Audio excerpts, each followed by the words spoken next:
can you sell carbon credits from your wooded land? But you could make up to $300,000. So there it is. You know, they're paying people to offset carbon. Big companies are the ones paying the bill. Their offer was $1,000 a year. Hey guys, Capper here. Welcome back. Today's going to be a really interesting video. I had to do a bunch of research on this, and I'm not an expert on it, I'll tell you that, but I will tell you what I know. We have an actual offer for cash money on the table right now that we have to decide on. So today's video is about, can you sell carbon credits from your wooded land? And the simple answer right now is yes, you can. It's a very fast evolving market right now, where we're finding that out. So I'll explain to you what I know so far. I'll explain to you the offer we've got on how much they're willing to pay us to do basically good forestry preservation on your forested land, and not to log it, or at least not to over harvest it. There are some logging practices that you could still do. But I'll get into that. What we have to decide now, we're looking at ways of generating income on our new Missouri farm. We have about 530-ish acres of woods and 50 acres of fields, give or take. So now I have to get a forester in here and get an idea on, okay, if we decide to log this property, you know, how much income would it bring in? You know, how bad would it destroy the woods? Because it does make it kind of a mess. Especially if you take smaller size trees instead of sticking with, 24-inch or bigger, 22-inch or bigger. But anyways, let's talk about selling your carbon credits on your property. I'll go through everything on what I know now, and stay tuned to the channel to see what we decide here in the coming months, because I'm not sure what we're going to do just yet. So let's get into it. Thanks a lot. All right, let's take a look at this program that they sent us. This is an actual offer, and there's two different kinds of offers you can choose from. One is you can choose from a fixed monthly amount, or the second one is you could choose a split amount, where as time goes on, if these carbon credits pay more, then you make more.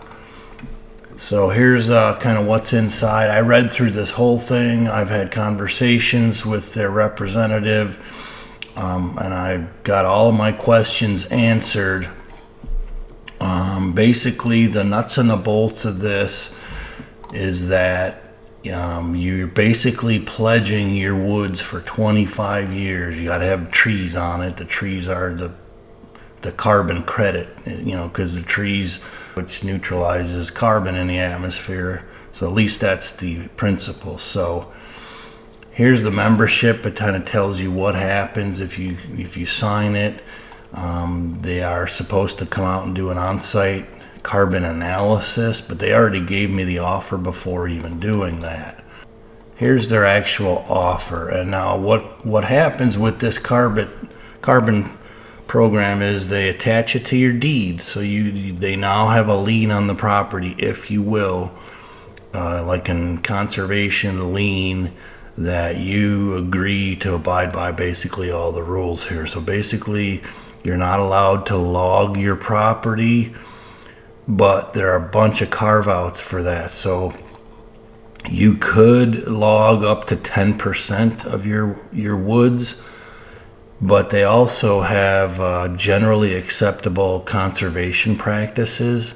So like clear cuts, like I'm doing for wildlife openings and that, those you could still do under this program, even while you're taking their money on preserving the carbon credit. So there are some carve-outs for forestry practices that you can do. So here's, let me try to blow this up a little bit more yet. So basically their offer was, I believe it's been a few months now, was $5,000 a year, starting in year one. Okay, and then you go down the column here, and after the entire 25 years, that would pay you $126,000. Now, if we did the revenue sharing model, which I probably would do if we were to do this, you could see, but the problem is this is projections though. But you could make up to $300,000 return on the revenue sharing model of this. Now, I'm going to give you some pros and cons to this. this whole thing based on all of our experiences. We've done a lot of cost share over the years. We've done a lot of federal and state cost shares, like the Conservation Reserve Program. That's a federal program, basically taking farmland and making it back into not pasture land, but like meadowland for wildlife. So anyways, this is what the lease would look like. It would be attached to your land. So you could sell land. That was one of my many questions, like if we wanted to parcel some off, but the new owners would have to abide by this. And what would happen, I believe, is it would be prorated. So let's say we sold 20 acres and we're getting $5,000 a year. I believe they would prorate that and then pay the new owner their 20-acre portion, whatever that comes out to be. These are big corporations, trying to show how they're trying to save the planet, and they're willing to pay this money, for these carbon programs from private landowners. Now, they were getting pretty close on the offer. I even reached back out to them. They're like, well, what would it take to get you signed up? And I said, well, it would probably take a little more than that. I mean, when you're starting to get to, $500 a month to basically do what you already want to do and preserve the land for wildlife, that's not bad. That's getting close. And here's the thing. Since this time, I've had multiple foresters out. I got another one coming this week. Here we are in February of 25. So this land isn't loaded with timber value. It's just not. I mean, if you got big white oaks, that's big money. But this is scrubby land. There's very little hardwood timber value. There is some cedar timber value, but even then, I investigated that. I spoke with the owner of the biggest cedar place, which happens to be right up the road here, so that would be convenient. But for the cedar, I'd either have to do it myself and bring in all these cedar logs, which is an incredible amount of time, work, and machine and back labor, or he's got loggers that'll do it, but our return as the landowner would only be 10%. So, for each $1,000, every couple trailer loads they bring in, we'd only get 100. Now, granted, you don't have to lift a finger, but your woods are going to be very, very thinned out. And I guess they do a nice job. They pile the cedar, slash and pile, so you could burn it. But there is not that much of a return, even on the cedar angle of things here. And I talked to Phil. We were going to maybe try an experiment and try and work up just one trailer load of cedar to see how much work it is, but stripping them down with the chainsaws is very labor intensive. So here's more of the rules here. They got an offset fee will be assessed if you take more than the 10% reserve. So they explain the rules on basically what you can and can't do. Okay, let's see what else I wanted to cover here. There's basically a hold harmless agreement as far as the operations in here. And I mean, the gist of this thing is that you preserve the woods. You don't turn it into a subdivision, you don't clear cut it. That's the whole gist of why they're paying you these carbon credits. And I mean, unless the planet goes broke, this stuff is going to continue because, at least half of the world is on one belief that we're the ones wrecking changing the climate, and another half doesn't believe that at all. But I'm not going to get into that. I'm just getting into this program where they're willing to pay you to preserve your woods, and they have these big mega corporations that are the ones that are paying for this carbon offset. I mean, hey, it's a good thing for landowners. If you're smaller landowners, if you got 40 acres, 20 acres, I think there is a minimum. I believe it was 40 acre minimum. Okay, So there was a minimum size.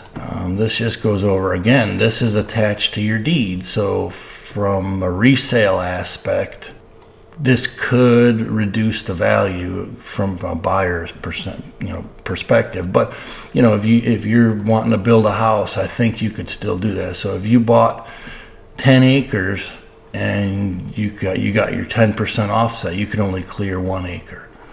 So if you bought 20 acres, you could clear 2 acres and keep this in the program. And there's penalties in here built in. I don't remember exactly what they are, but if you did violate it, then they'd have ways of coming after you financially. Firewood collection, I don't remember. Let's see, owners shall not collect firewood for personal use, for limited sale. And so you could do firewood. If I remember now, it's coming back to me. You can't do a firewood business if you're in this program. And it outlines monitoring. They can come and check on you and check your woods, whatever. They'll do an annual survey. Most likely they'll never ever show up on your place again. It's all mostly on paper, but whatever. You're not allowed to commercial harvest a sale. In the event you sell a piece of your land, as I mentioned earlier, it's probably going to be prorated if you enroll. Yeah, so you can transfer your membership to the new landowners, okay? Liens and encumbrances, a lot of mumbo jumbo there. Litigation, title insurance. So, I mean, this is a real thing. This right here, if I sign my name on this, they'd write me a check tomorrow for $5,000 for year one. They pay you up front. That's how they get you in. Okay.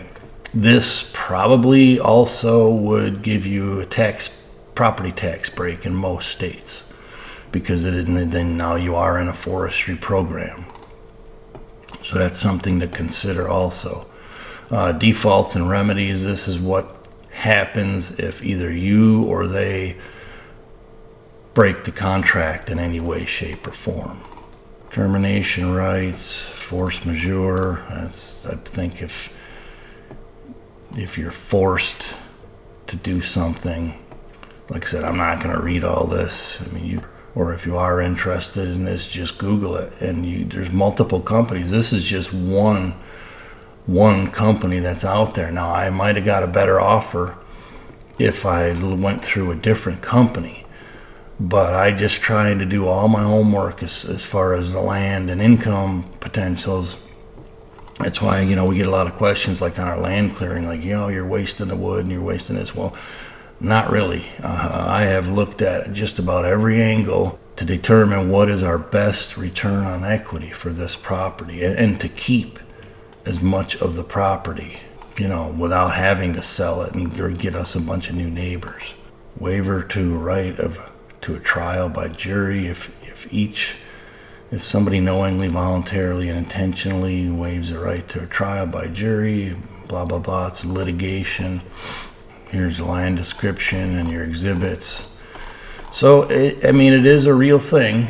People can get paid. I mean, you're not going to make a ton of money on this, I guarantee it, but it's not a bad return if your land is not eligible for like a CRP or other cost shares, which reminds me I got to lay out how much we made already on the cost share for year number 1 for the wildlife projects. Oh, I almost forgot our situation, mainly for our long-term viewers. So far, we have not accepted this offer. I have another forester coming in the next few days to look at the cedar and the hardwoods to give me another opinion. But as of February 2025, we have not accepted this offer. I'm waiting to hear back from them if they might be able to bump it up or not. But so far, we have not accepted this because we haven't looked at all of our options yet. So there it is. They're paying people to offset carbon. Big companies are the ones paying the bill. These kind of companies are in the middle, brokering your income as a landowner. So you can actually make carbon credit money. It's a real thing. This is an actual contract we have already been offered. So If you liked it, please hit the like button, leave us a comment. We appreciate that, and best of luck to all you landowners or anyone that's looking for land, because the good Lord is not making any more ground in our country, or anywhere for that matter. All right, we'll see you.